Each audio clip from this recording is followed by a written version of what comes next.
We will make all of the slides available to you after the event, so we will have that available. And so those will be available, and we'll also have the videos on the ECA YouTube channel out probably next week. So all of this is being recorded, so if you missed anything and want to return back, I know it's been a jam-packed agenda with lots of information. So we'll make those things available so you can go back and get a handle on those resources. So without further ado, I am happy to introduce Ron Fabish from General Atomics. And Ron, I'll let you take it from here. Well, thank you very much, Laura, and thank you to the ECA for having me here. Lots of familiar faces. I actually interacted with the ECA way back when I was both detailed on the Senate Energy Committee from Argonne National Lab, and then as ARPA-E Senior Advisor. I spent like about 4 years in DC on detail. Now I live in DC. Working for a different company, the private sector. But it's nice to see some familiar faces again. Kara and the team, thanks a lot for having me here. So General Atomics, who are we? Who heard of General Atomics in the audience? Oh, good. So I don't have to speak much. Okay, I'll see.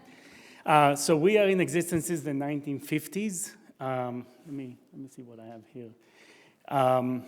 And we were born out of the Atoms for Peace initiative way back there, and it was General Atomics by default.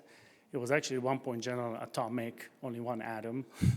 But we deployed 66 reactors starting in the 50s, and those are the trigger reactors, the research reactors that you kind of take for granted. It's in the backyard of universities and making medical isotopes, teaching the future generation of students how to operate reactors, made very safe fuel at that time. It's still being used, and actually it's being made again in France with our partners Framatome that power and fuel the existing fleet of research reactors in the country and around the world. So we have been in the business and have been building reactors for many years. We are always looking at what can help our national security and energy security at the same time. Our owner, Neil Blue, is very keen on helping secure our energy independence and our national security. And energy security and national security for us is the same thing when it comes to energy. And nuclear is an excellent way of doing that. We have several business groups. I'm with the GAEMS business group where nuclear resides, but we have, just for people who are not fully familiar with the company's breadth and depth, we have the aeronautical business group, which deploys those UAVs that you hear about in the news, the MQ-9 and 19, and the Predators and all those unmanned vehicles that help us, the warfighter, fight wars and defend the nation and other nations, or friendly nations. We have the space division, which lies in the GAEMS. I'll highlight that because it's a very fast-growing business for GA. Space is the final frontier, or maybe not, depending on how you look at it. And nuclear technologies for us plays an important role in that, and you heard some reference to space nuclear in the past presentations. Energy, funny enough, is fusion. Fission and fusion used to reside together under the energy group, while we moved fission away and put it in electromagnetic systems, where we have the space division as well, and a lot of manufacturing capabilities. And I'm going to show you a map of where we're located in the country. And that makes sense of putting space, nuclear, and terrestrial nuclear together. Energy remained inertial and magnetic fusion, for those who are familiar more with fusion, and very active as a DOE user center over there in San Diego. So we actually have a fusion reactor in San Diego. You don't build new reactors in California anymore, but that might be changing in the future. And you might have some ECA members from California, hopefully, coming into the fold. And then the last one is relatively new. Situational awareness, empowering situational awareness systems is very important for the company and for the nation. So we have a whole new thrust in basically AI-related activities and software development. So our locations for just the electromagnetic systems, which we have about 2,000 employees around the country, out of the 16,000 or 17,000 total employees of GA. Our headquarters is in San Diego again, as I said, or maybe I didn't say that. But we have a major manufacturing facility in Tupelo, Mississippi, the birthplace of Elvis, right? So there's a nice museum. And we have an operation in Iuka as well. Herndon, Virginia, where a lot of classified work on the space side is being done and tied with nuclear as well. And around the country. So Colorado is our space division center. So speaking of communities, we touch pretty much a lot of the different regions in the country in terms of outreach, and it's very, very important to us to work with the communities in everything that we do. Buy-in from the communities is number one for GA. Our history starts, I said, in the 50s when we actually started with the trigger reactors, but also with space. In the 60s, we launched the only space nuclear reactor in existence that's still hovering in space. It was powered by thermoelectric power. The reactor worked very well. It used GA fuel, uranium zirconium hydride, trigger fuel that we use for the research reactors.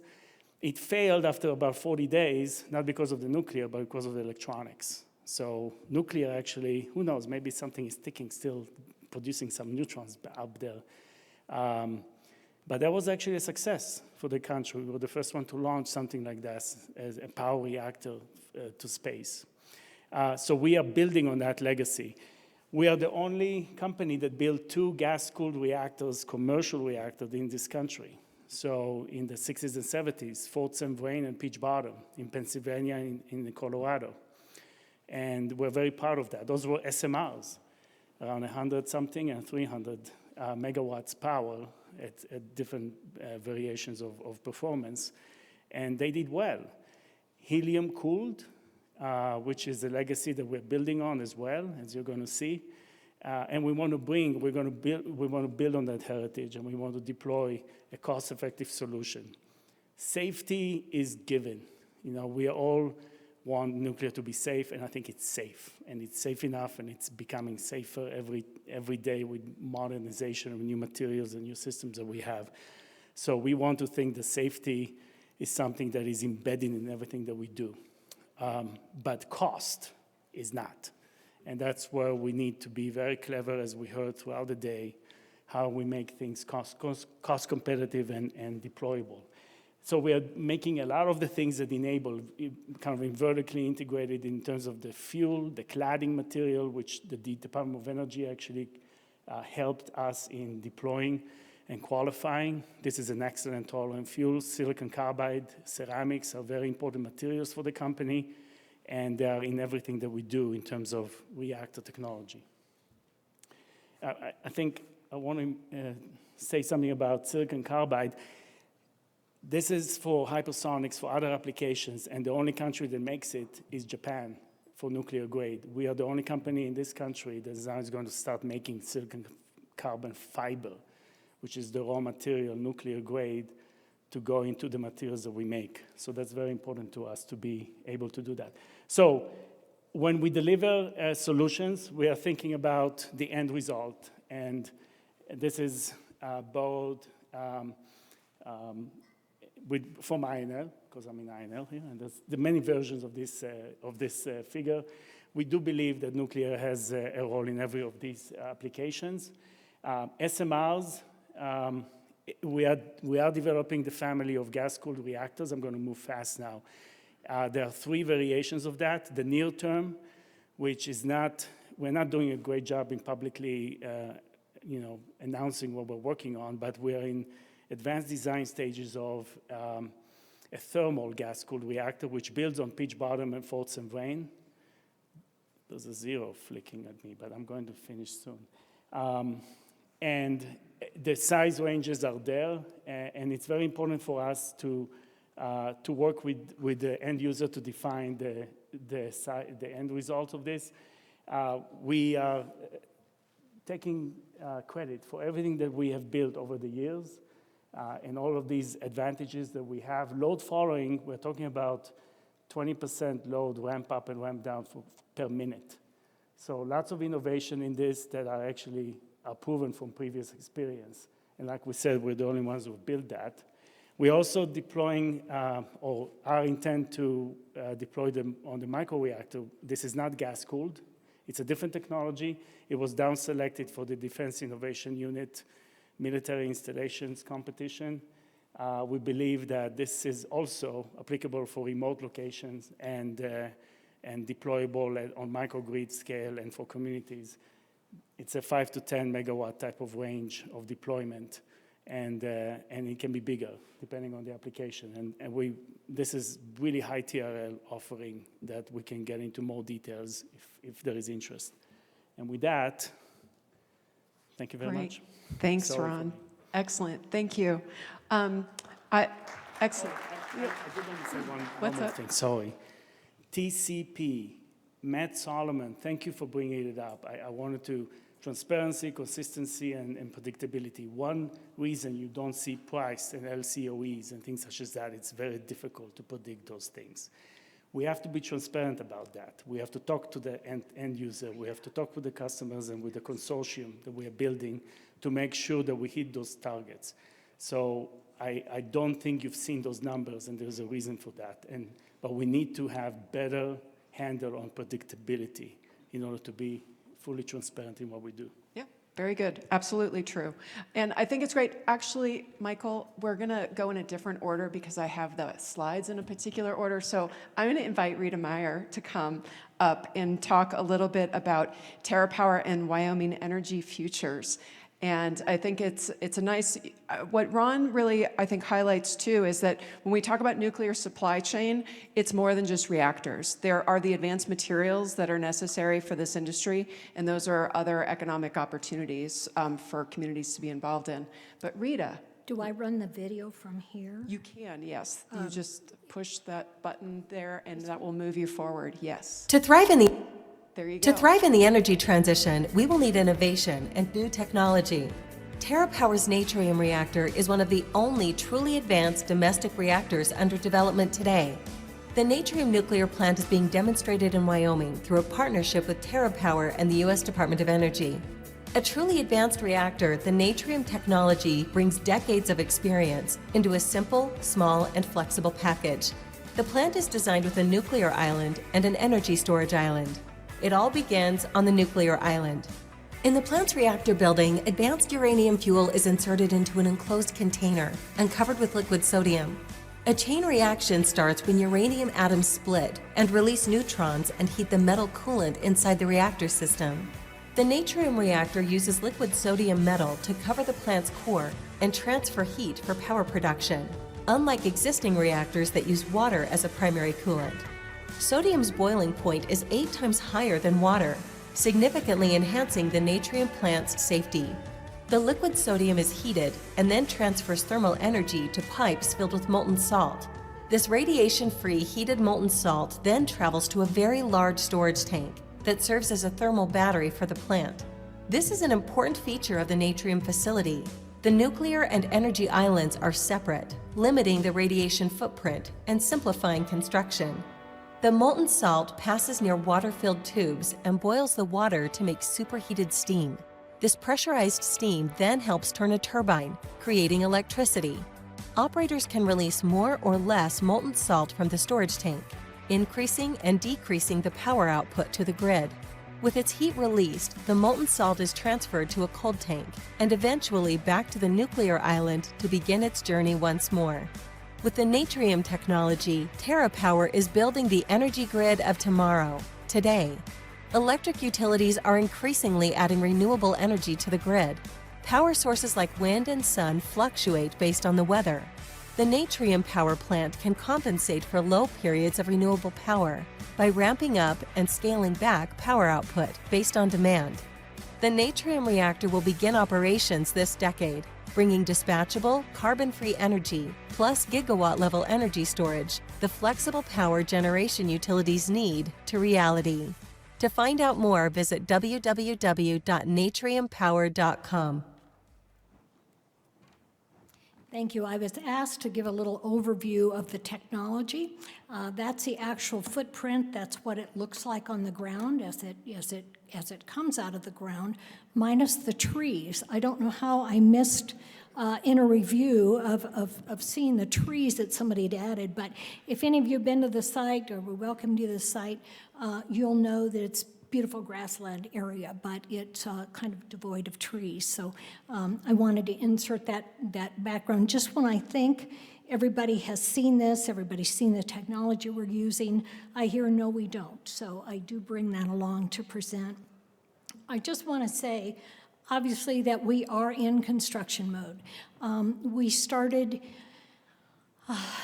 last June with a groundbreaking, and we started with the non-nuclear parts of the site. We have about a 500-acre site all on private land, which is a good thing. We're about 3 miles from the Naughton power plant. You may hear mistakenly that we are replacing the coal facility. We're not building on top of that facility. Pacificor will continue to operate that plant. They will convert to gas, probably the final 2 units. 1 unit's already been converted to gas, probably convert the final 2 units to gas by the end of 2025. And that's a good thing. That's really a great bridge. It gives us a little breathing room in terms of bringing our project online. So just to correct that misconception. You know, it's always a question of, you know, are you first of a kind or are you a follower? And some of you may know the history of the TerraPower organization. TerraPower was the idea, the brainchild of Bill Gates. He stood up the TerraPower organization in 2008, 2009 timeframe, and had in mind, obviously, that he wanted to be in the development side of nuclear power. On the other side, there are 2 divisions, a nuclear power division, or reactor division, and then on the other side, a very, very successful business division that has launched in the last couple of years, and that's the medical isotope division for fighting advanced cancer. So that's kind of how TerraPower is structured. I want to just go back to, I really appreciated seeing the slides from Seth and others on the ecosystem, because I wasn't really sure. You really brought all that together for me, and I can really point to some very important things that were on that circular slide to us. Like I said, we're already in development. That's a great it's a great template for others that are looking to develop. But as I look at the different cornerstone, and I think about all of the really great projects that I've heard about today, and no doubt we'll hear some more tomorrow, and then yesterday, you know, the one thing that really gets my attention is the fact that developers need better, quicker, more access to capital. As I heard from the projects here, all I can think about, ours is a multi-billion-dollar project. That may not be quite as important for those that are in the million-dollar range, but for us and other developers of nuclear power plants, it's a real big deal. And unfortunately, there will be a lot of good ideas that we've heard about today, a lot of good emerging technologies that will not make it over the finish line because they're not resilient enough to handle the lack of capital. So I think of all the things I saw up there, the one that constantly is brought to mind for me is access to capital. And there are a lot of reasons why investors don't jump to investing in nuclear. We all know that. We know the reasons.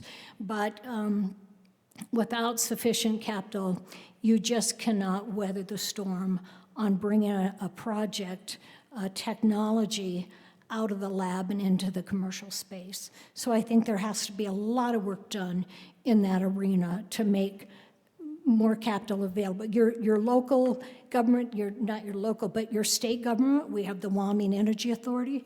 They have matching energy grants. That's going to be a very little piece of what's needed for a project. You have the federal government, you have DOE, you have the grants through OSED and other things, but they're simply not enough to withstand the challenges that these projects are going to encounter out of bringing things into the commercial space. So thank you for that, for kind of defining that. I talked, the deployment timeline, we did the site selection in 2021. In 2023, the nuclear, I'm getting hooked, so I'll go through this really fast. We submitted our nuclear construction permit, waiting for that to come back. We're developing the non-nuclear portions of the site. That means we started with a sodium test and fill facility. We're moving to the training facility, the visitor reception site. We'll go on to the energy island, and finally, some of these things will be built in concert with the other things. You know, we won't just start one project and stop and start another. There'll be continuous development. But then the final will be the development of the nuclear island. So I'm getting a hook. Appreciate your time and attention, and thank you to ECA for the invitation and for bringing all these wonderful minds and projects together. It's been very invigorating. Thank you. Great to have you here, Rita. Thank you so much for telling us what's happening in Wyoming. Michael, this time I'm going to invite you up to talk about Kairos Power. So we have Michael Julian here. Okay, thank you. Hello, thank you to ECA for giving me the opportunity to present today. I'm Michael Julian, Manager of Government Affairs for Kairos Power. We're a mission-driven advanced nuclear energy engineering and manufacturing company. And that mission is to enable the world's transition to clean energy with the ultimate goal of dramatically improving people's quality of life while protecting the environment.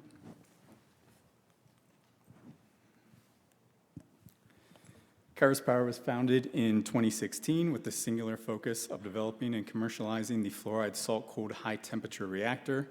We're headquartered in Alameda, California, with manufacturing and operations in Albuquerque, New Mexico, and Oak Ridge, Tennessee. Our goal is to provide cost certainty to customers and achieve aggressive cost targets that are competitive with natural gas in the U.S. electricity market. In the next few slides, I'll show our novel approach to nuclear development, which includes in-house manufacturing and vertical integration, the safety and efficiency of our reactor technology, and an iterative approach to everything we do, including hardware demonstrations. Okay, so our reactor technology uses a special type of fuel called TRISO, which has been mentioned and showed many times today. Of course, triple-coated ceramic particles that are molded around and encased by graphite to make our fuel pebble. This technology results in a fuel that is resistant to damage up to 1,600 degrees Celsius, higher than any temperature the reactor could realistically reach, and that the Department of Energy has dubbed the most robust fuel on Earth. We use a molten fluoride salt coolant, also known as FLIBE. FLIBE is a chemically stable mixture that has excellent heat transfer and inherent safety properties and allows us to operate the reactor at near atmospheric pressure. This combination results in a reactor that can operate safely at high temperature to expand the use case for industrial heat, utilizes minimal water, reduces the necessary footprint of reactor safety facilities, and produces a large amount of energy while using very little fuel. That golf ball-sized pebble can produce as much energy as burning 4 tons of coal. This slide illustrates the iterative approach we take as a company, where we are constantly designing, building, and testing, and then taking those lessons learned and applying them to progressive iterations. This begins with our non-nuclear demonstrations, which we call engineering test units, and that I'll detail further in a couple slides. Then we will be taking all the learning and experience from our ETU series and applying that to our Hermes test reactors. Moving beyond Hermes, we will deploy a commercial scale demonstration reactor, KPX, which will be a single reactor producing 50 megawatts electricity, and then building upon that for our commercial fleet of power plants, which will consist of 2 75 megawatt electric reactors and a shared power generation system with a total output of 150 megawatts electric. In order to deliver all those iterations I just showed you and scale up commercially, Kairos Power is making significant investments to vertically integrate key capabilities.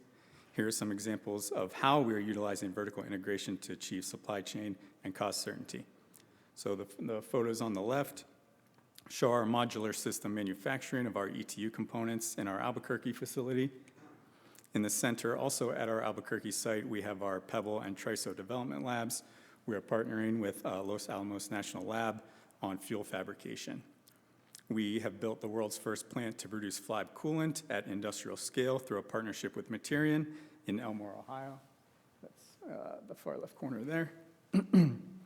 We are currently expanding our Albuquerque site to construct a salt production facility to produce reactor-grade FLIBE. Here are the ETUs at our Albuquerque site that I mentioned. These will test mechanical design and construction and act as precursors to our test reactors. ETU 1.0 was stick-built from the ground up and was the largest FLIBE test in the world, running for over 2,000 hours. We have completed that testing, broken down and decommissioned ETU 1.0, and have already placed the vessel for ETU 2.0, where a more modular system of construction is being utilized.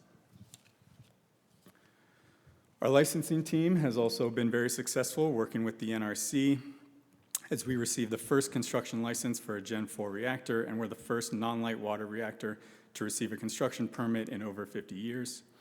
We have also seen progressive efficiency through our license processes, as Hermes license review was completed in close to 2 years, and the review for Hermes 2 was completed in about 1 year.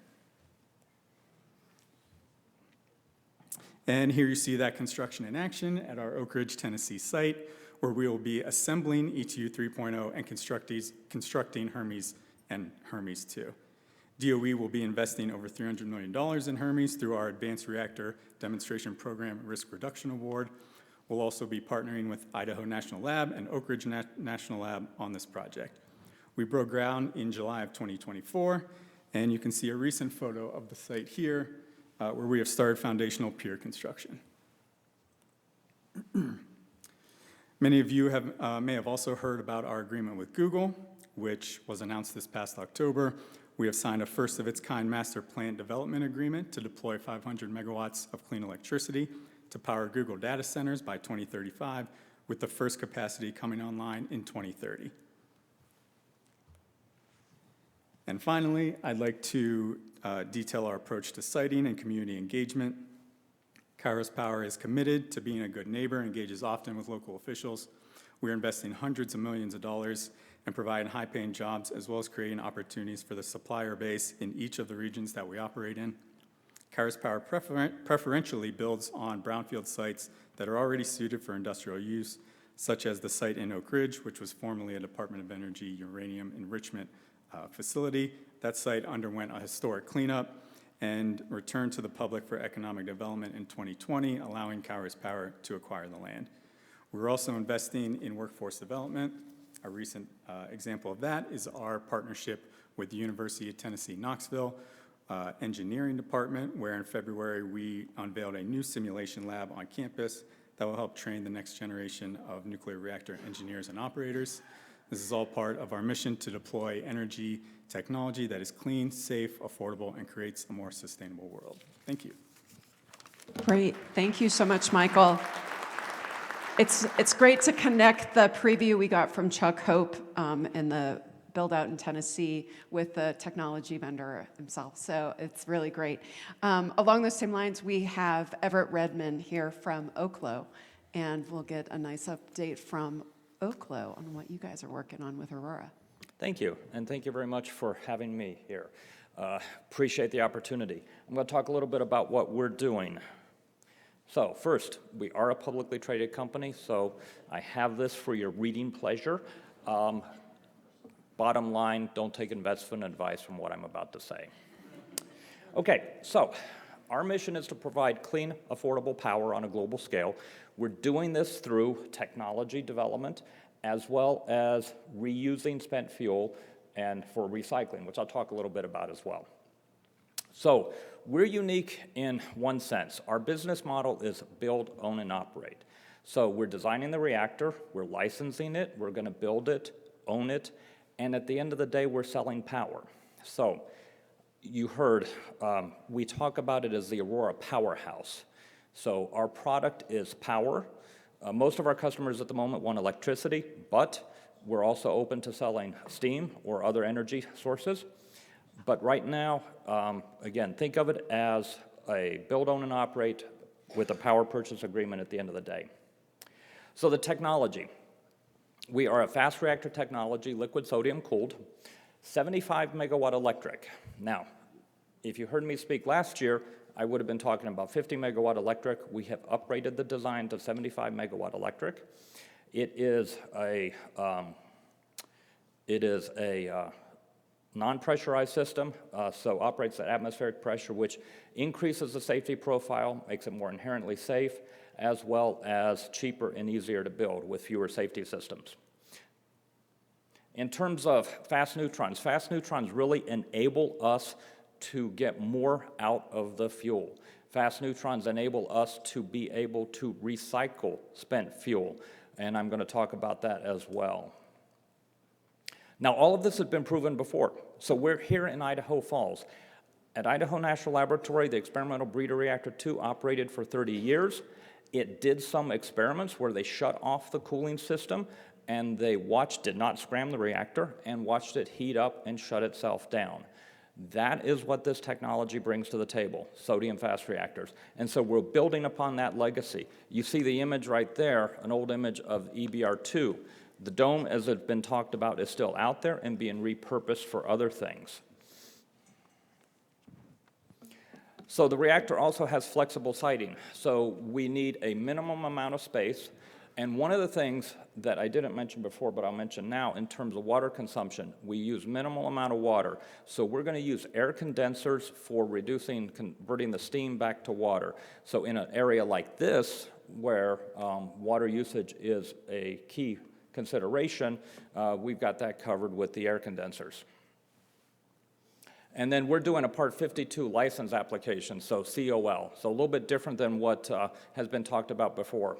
So we're not doing the construction two-part construction permit and then licensing application. We're doing the one-stop combined operating license. What that's going to do is enable us, as we deploy more and more reactors, to do what we call the original COLA application, will be a reference COLA, and then subsequent COLA applications after that.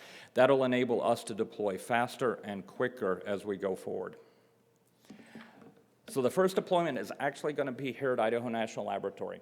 If you're taking the tour on Friday, when you go out to MFC, you'll go out US 20. When you make a right, turn onto Taylor Boulevard, you'll see our site over on the right-hand side.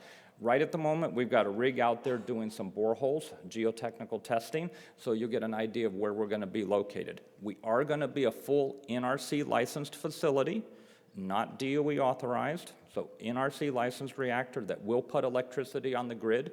We're engaged with Idaho Power right now in terms of figuring out how the transmission's going to work. And we hope to provide power through a power purchase agreement to the laboratory as well as other customers in this area. In terms of the customer profile, so you may have seen announcements. We're focused on data centers right now.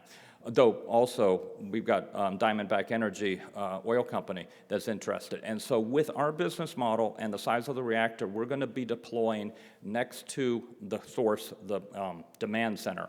So we have an agreement with Switch for up to 12 gigawatts of power over 20 years, fair number of reactors. I should have mentioned the reactor at INL should come online in 28. That's what the target is. We're going to get the application submitted to NRC late this year. But the demand right now for data centers is huge, and it's already been talked about earlier today with DOE putting the request for information out, RFI out, for data centers at national laboratories like this. Well, if those data centers do come, there's going to need to be additional power provided. So companies like ours and others here have an opportunity to build out to supply that. So let me talk a little bit about something else we're doing out at the lab. So in collaboration with INL, we're doing fuel fabrication at MFC, so at the Materials and Fuels Complex. So if you do go on the tour and you get a walkthrough, you may very well see our building out there. It's building 798 right there with our sign on it that says Aurora Fuel Fabrication. So that facility is going to be DOE authorized because it's actually part of the laboratory complex. We have been granted access to 5 metric tons of high-assay low-enriched uranium, actually being processed from the old EBR2 fuel. So our first quart is going to start from recycled spent fuel from the old EBR2. It is actually high-assay low-enriched uranium, which is what we need for our reactor going forward. So we have 5 metric tons of that, which we'll fabricate into fuel assemblies and then ship it down the road a couple miles to put it into the reactor. And then also I mentioned too that we're interested in doing recycling, planning to do recycling. So why are we focused on recycling? Well, because again, we control our whole fuels chain here from beginning to end. So we need high-assay low-enriched uranium, which is considerably, minimum of 4 times more expensive than uranium enriched to 5%. And so we're confident that we can do recycling using pyroprocessing. That's actually the same technology they're using right now out at INL to process the EBR2 fuel and turn it into HALEU. So we'll do pyroprocessing to take spent fuel from the existing fleet, starting with existing reactors, using that spent fuel, and then processing it, creating what we call uranium transuranic material, fuel, which will then power our reactors. And eventually, we will recycle our own spent fuel as well. And then last, another image of the powerhouse. And I should have said at the beginning, let me see if I can actually, I don't think I'm going to be able to back up. So at the beginning, the slide I showed at the beginning had the powerhouse sitting out on the INL side with the dome in the back. But this gives you kind of an idea what the powerhouse is going to look like. It is going to look like that, the A-frame structure. Part of that goal is to make sure that the reactor doesn't look like a reactor. It looks like a place you want to come and visit. And we will be doing tours of that at some point in time when we come online. So that covers it. Happy to take questions, happy to talk. And if you do the tour, please take a look at the site, take a look at our building out at MFC. Thank you. Thanks so much, Everett. It's fantastic to see so many photos. I think Oklo's had one of the really iconic architects' conceptual drawings from the very beginning of the advanced nuclear movement, and it's great to see that being complemented with all of the great stuff you're doing, and such progress since you were here last year, too. With that, I'm happy to introduce Brian Wood from Orano Federal Services. Brian, Thank you. it. All right, so I'm going to talk a little bit about what Orano is doing with our enrichment facilities in the U.S., so, and kind of what we're doing in France, too, with the enrichment facilities. So this is just a quick little slide here that shows the whole, the nuclear fuel cycle. Orano is actually, or Orno, depending on how you want to say it, you can say it both ways, we actually touch the whole entire fuel cycle. From mining, we have mines that that we operate, we do the conversion. Enrichment, we do recycling over in France with fuel. We have a logistics company that can move the fuel, build packages, do those kind of things to move the fuel, different types of containers, engineering, decommissioning, and then we now actually have Orano Medicine, or Orano Med, which is in the U.S., that is doing isotopes for cancer treatment that we're taking off of some of the fuel. So this is a little bit about the French operation, about our enrichment process. So we have roughly about 100 customers worldwide, and we have a strong backlog. We are the first player to actually modernize our facilities. So if you think about the enrichment of the fuel, they have gone through, I think, around the 3rd iteration in France for enriching of the fuel. So in France, they just actually signed a power purchase agreement for enriching fuel till 2100. So as a result of that, we have to actually build more facilities in France. So the US-based enrichment is going to be based off of what we're already doing in France. So that kind of gives you a little background on what we're doing in France. And now we'll kind of move into what we are expecting to do here in the U.S.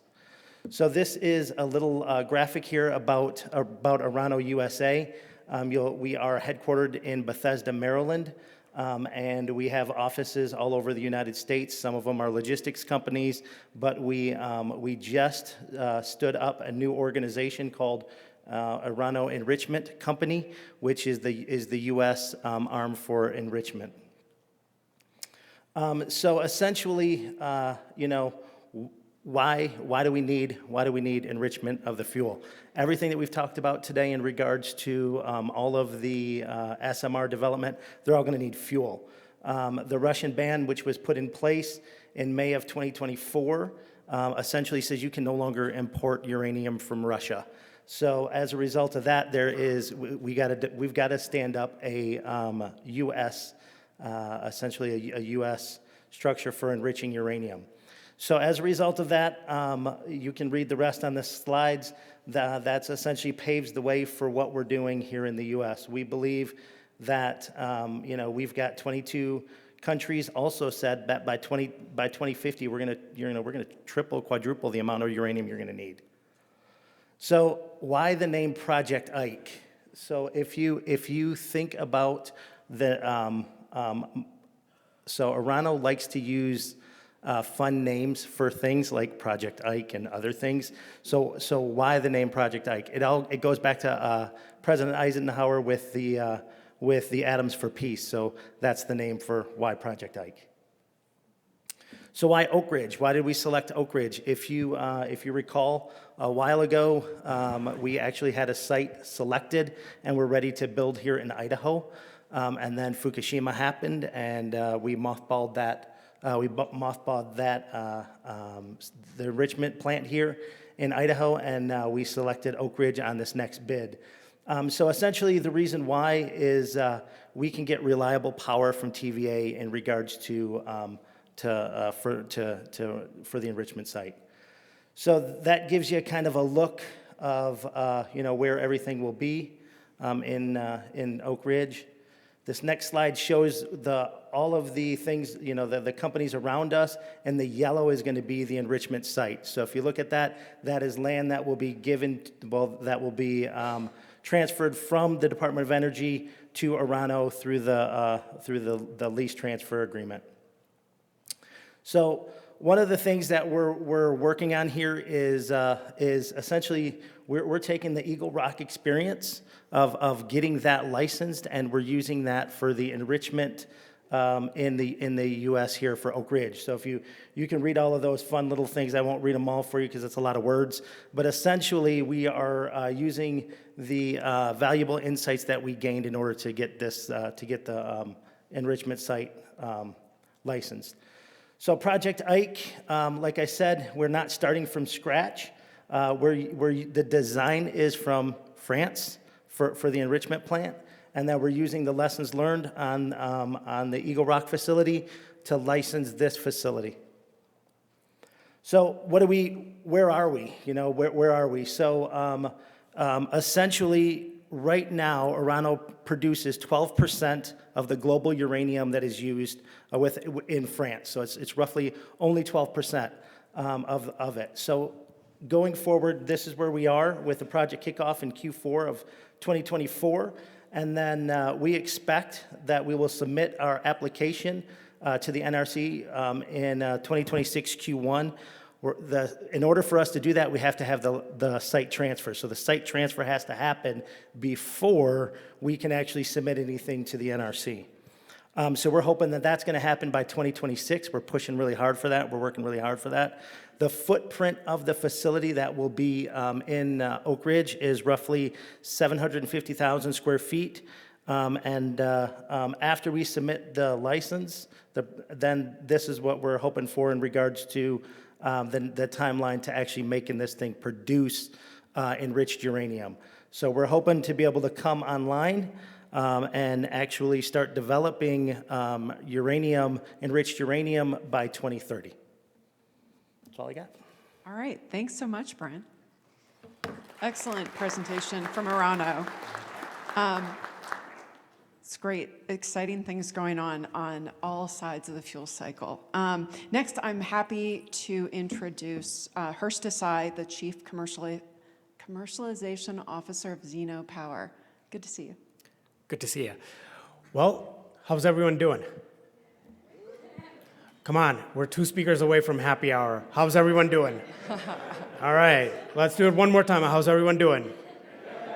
There we go. So Leah and I are the only 2 people left before we have happy hour, so we have 45 slides that we're going to go through among us. So let's buckle up. So, well, hello everyone. My name is Harsh Desai. I work for Zeno Power, and we're going to talk a little bit differently about what we're doing. So, let me kind of paint a picture for you. So, why we are here. So, does anyone know what this picture is of? Yeah? This is on the moon. This was taken about a month ago. So, Firefly had a lander called Blue Ghost that landed on the moon, and it sort of took a selfie of its own shadow, and that's Earth in the background. And what it shows you is that we are, the new great space race is back on.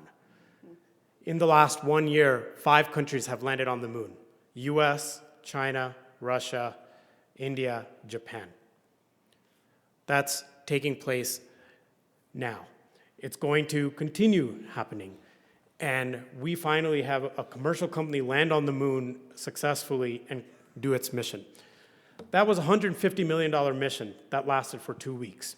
And the reason being is that a lunar day, just the way that the moon orbits the Earth, Earth orbits the sun, a lunar day is about 2 Earth weeks, and a lunar night is 2 Earth weeks. Everything, when you get to the lunar night, everything dies because it gets to negative 200 degrees. So that mission, $150 million mission, landed on the moon, survived for 2 weeks, and then the mission died. That is why we are here. It is to enable so that these very expensive missions can carry on, not for 2 weeks, but 12 weeks to 12 years to more. That is the reason we're here. And I might add that NASA has identified their #1 technology gap is surviving the lunar night. And that is the reason Zeno is here. And let's talk a little bit about national security as well. We see tailwinds both in the maritime and space environments. The name of the game is go smaller, give a lot more flexibility, a lot more capability. And if you're talking about in maritime environments, collecting data, it's essentially intelligence, surveillance, and reconnaissance capabilities. You need power source on the seabed or power source in cislunar space that can allow you multitudes of different capabilities.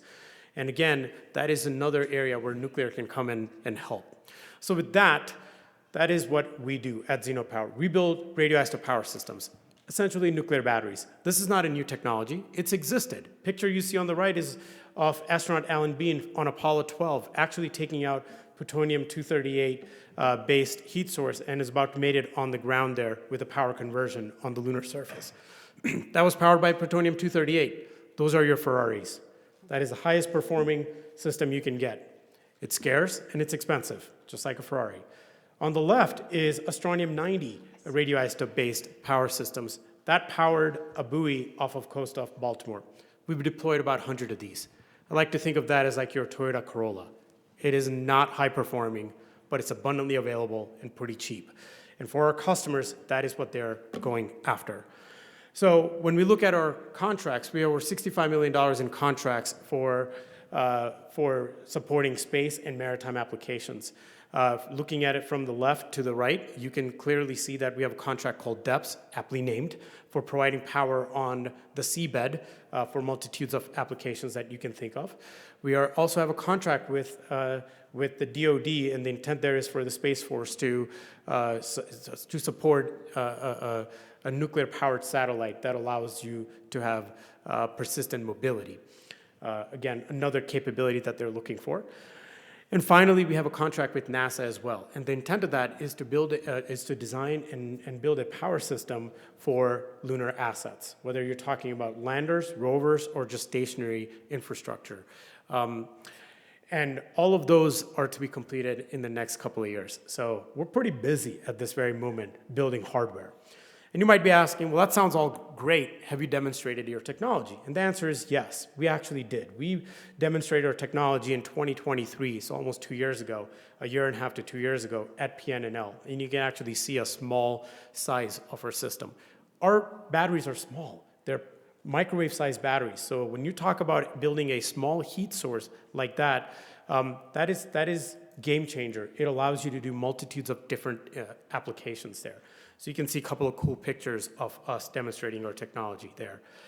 With that, the next question is, well, have we scaled up? to be able to go fabricate our technology? And the answer is yes, there as well. We have secured access to initial fuel and facilities. We have worked very closely with Department of Energy, Environmental Management to have a public-private partnership to get access to what was the single biggest source of radioactivity on Oak Ridge campus, and actually have now transferred that over to a commercial radiological facility to dismantle and reuse that material and therefore recycle it for these applications. And you can see a picture of that on top right. And we've partnered with Westinghouse in Pennsylvania to actually use their radiological facility to fabricate our systems and really getting these things out into the market. So we are now in execution mode. We're actually taking this thing apart and starting to go through the chemistry process and recycle this material. So pretty exciting time there. But that's just what we're doing today. Right? But if you ask me, what is the market out there? The market out there is really distributed energy market. It's a $14 billion market existing today, and it's only going to grow. I hear a lot about microreactors and many other technologies. So is the technologies that we're providing. There is a desire for power from watts to kilowatts of power to multitudes of different capabilities that you can't currently do easily. That is what we're looking to provide. And hopefully as we scale up and now transition to addressing a lot of commercial capabilities too in terrestrial environments as well. So with that, I know we are at ECA, and it wouldn't be a good presentation if I didn't talk about how we work with different communities.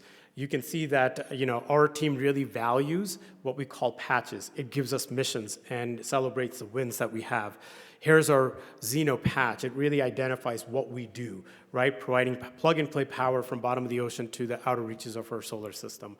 And there's a lot of meaning to that. I'm happy to talk about that during happy hour. Otherwise, I'm going to bore you to death here. But what I do want to mention is when we completed our Z1, we did celebrate that by having a patch.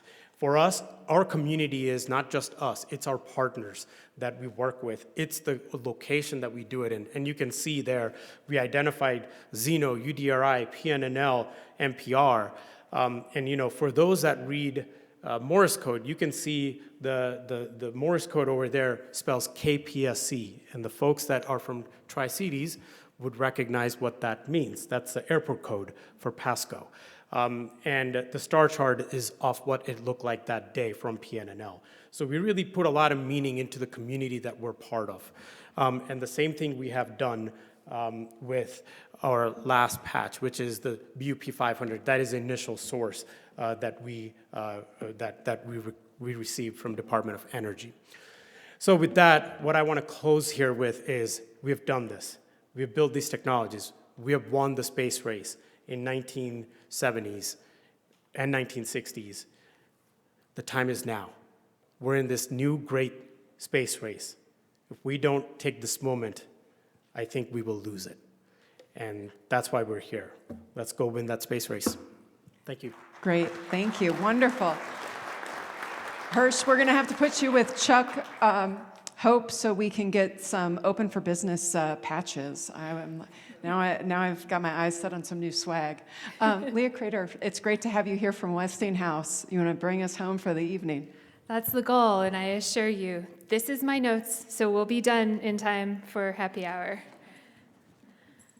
So this panel is talking about innovation and technologies, and I will not make any claims to be technology agnostic, but I am very technology curious. And one thing that I think is really important for all of us to think about with respect to technology is that it's not just about technology being cool, and don't get me wrong, I am one of the biggest nuclear nerds in the room. But it's what we do with that technology. How do we use it to make things simpler, to enrich people's lives, to build our communities, to bring prosperity into the world? How do we make sure that that's what we're doing, that we're making it simpler and safer by bringing some of these technologies to life? So I heard it was the green button. I see 2 green buttons, so I hope I picked the right one. All right.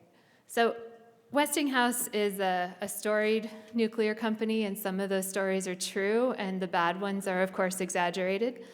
But we have been in this industry for a long time, done a lot of things, built a number of reactors.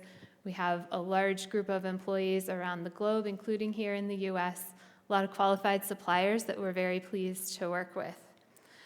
Across the bottom is a whole lot of circles that tell you that we work pretty much across this industry, with some exceptions for a few specialized things that are not in our wheelhouse. But today I'm going to focus on the most fun part, the new plants. So we talked a little bit earlier today about how do you pick a technology and going back to the requirements and what do you really need. And I think that's important, and at Westinghouse we tell you, well, we have a reactor for that, because I can bring you a few different ones. And I just want to highlight a few things about these different reactors. And I don't remember if Laura gave my job title, but I'm part of the Avinci microreactor team, so you're going to hear more about that than the others. The AP1000. So this was a modular reactor before it was cool to be a modular reactor, and before we decided that 300 megawatts electric was small. So the great thing about the AP1000 and the technology that it brought to life was that it went back in time and asked some really important what-if questions. One of the most important of those, we spent all this time looking at what happens if we lose AC power. And we'd go, oh no, and we'd add another system. Oh no, what if the diesels fail? Well, we need some other backup form of power. Well, with the AP1000, we went back and said, what if none of our safety systems required power? That would be a lot simpler. And we looked at what's driving the safety systems and went back and said, oh, well, can we get gravity to do that? Because if we don't have gravity, we have much bigger problems. So some of the really exciting things about the AP1000 were driving additional simplicity into the design. And we've got a few of them, and that's really exciting, especially here in the US. I heard it said last week that if you were to buy an AP1000 today, your serial number would be 19. So we're moving forward there. And what we've done to make it a little bit more accessible for places that need less power, that maybe don't have quite as much capital, is to go toward a small modular reactor, the AP300. And again, looking at the engineering, what can we keep and what lessons learned can we incorporate from the AP1000 into the AP300 to make that design incorporate all of those things and be just as effective with a fabulous operational record once it's up and running. So those are the PWRs, and there's a number of PWRs operating. The Avinci microreactor, we looked at the whole picture and said, well, what if we just did something completely different? But what do we learn and how do we apply that? Things like, we talked a little earlier about, oh, well, it's a 100-year commitment. Well, does it have to be a 100-year commitment? Could you make it simple and not have to do excavation and not keep the spent fuel on site? Can you get rid of the pumps and motors? Can you not require cooling water? Maybe don't pressurize the vessel. Can we throw all of that sort of out the window and come up with something different? So the Avinci microreactor is a 5-megawatt electric microreactor, and it has a lot of things that make it different. So of course, you may not know this, but you can actually read the TVs down here. So I wanted to highlight some of the features of the Avinci microreactor, and I'm happy to show you some more things separately, but I'm supposed to be limiting the nerd part so that I get done on time. Installation to operation, 30 days. Having it built at grade, constructed above ground. Can supply uninterrupted power at that 5-megawatt level for 8 years. So you're going a long time before you need to worry about a replacement for it. Autonomous controls. So asking the question, do we need an operator? Can we do this in a smarter way? Built in a factory, roll it off a production line. We've seen a lot of reactors that are big construction projects, and construction can be really hard. Anybody built a house? How about a shed in your backyard? Did it go the way you thought it was going to go? It never does. So how can we take some of that variability out of it and actually build the entire reactor in a factory and ship it completed? I think I've mentioned some of these other points. So one of the really important enabling technologies is heat pipe technology. So anybody here know what a heat pipe is? A few hands, yeah, that's good. How many people think you're holding a heat pipe right now? Okay, hold up your phone. Awesome, you're holding heat pipes, lots and lots of them. So heat pipes were really started coming to life in about the 60s. RCA put them into an aircraft transmitter. They're now in most of the transistors and in your iPhones. So we're doing the opposite of making them tiny and making them much bigger and using those as our primary way to cool the reactor. So I will, again, be available to go into the details, but this is a really important breakthrough technology. A little bit on our facility. So important point here is that we treat this a lot more like a battery than a traditional nuclear reactor. So just like your AA batteries in a remote control, you need to replace it about every 8 to 12 years, but you're not having to refuel on site, you're not needing to keep the spent fuel there. It makes it a lot easier to deploy and manage.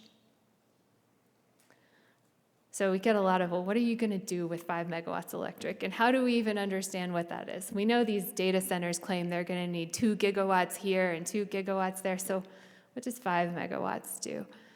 So 5 megawatts can power a small town. It can power a community that today maybe is up north in Alaska that relies on getting that last shipment of diesel in September, because after that they can't get it until March. And if they don't get it, they're going to have to evacuate the town because they don't have power. The kind of energy reliability and security that you and I are pretty used to having here in the continental United States. So we can change the way some of these remote communities live. We can power isolated mines. Much like remote communities, they may be relying on a single transmission line, and if you are at the bottom of a mine, you do not want the power to go out. Maybe 5 nines on the data centers, but I care more about the 5 nines on my ventilation system in a mine. A large university. Universities are fabulous learning grounds. You may have seen that we are working with Penn State University for the deployment of an Evinci microreactor on their campus. Lots of places to learn and invent new things and better understand what we can do there. And of course, data centers. While we talk a lot about these really big data centers, there are in fact also much smaller data centers. And it's an interesting thought process to talk about how you do, similar to what Alo talked about earlier today, groups of very small reactors. There are other applications that I won't spend a lot of time on. On this slide, just to highlight a little of where we've been and where we're going, you can see some of the progress we've made with our manufacturing demonstration unit down there. That's at our facility in Pittsburgh, and a great picture of the dome, which you might see on the tour. Above that, you can see pretty much what our canister looks like. We'll be doing a big shipping test, planning to get the test reactor into the dome as soon as we can finish up the dome and have it ready there. So our manufacturing facility, we've been very lucky as Westinghouse. We have a number of existing facilities. We brought the last facility that we need in order to build these reactors online here at our Bridge Street facility in Pittsburgh. If you were to walk in, you might see that glowing heat pipe, although our EHS team doesn't let it glow anymore. They, put things around it so you can't touch it.